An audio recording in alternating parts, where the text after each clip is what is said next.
Hello everybody and a warm welcome to the channel. If this is your first time, a very warm welcome to you on board. This is a short update on what's happening around the Microsoft Flight Simulator world.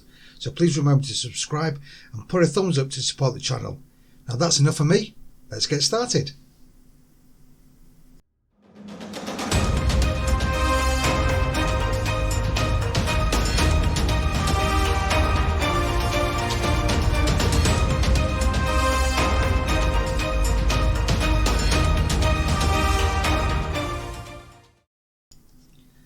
Firstly, news from PMDG.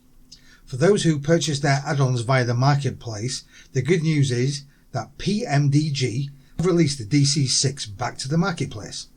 You may remember that the DC6 was previously taken away from the marketplace due to incompatibilities. All I can say is this is a step in the right direction from PMDG. The addition of the 737 also coming to the marketplace is great news.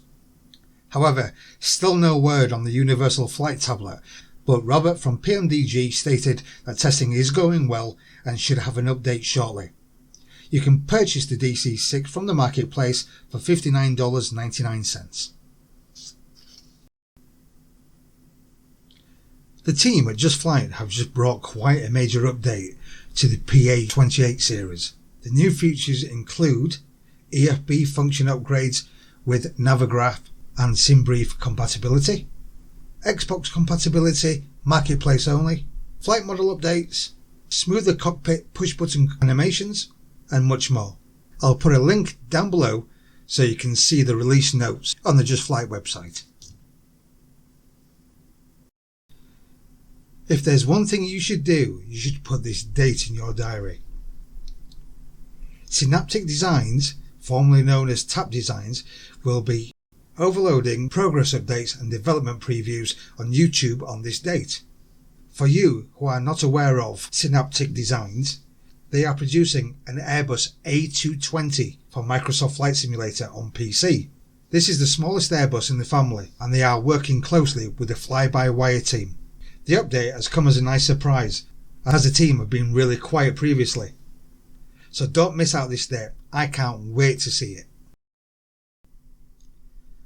And finally, Navigraph have announced that in-flight charts will be again added to the Garmin 3000 series.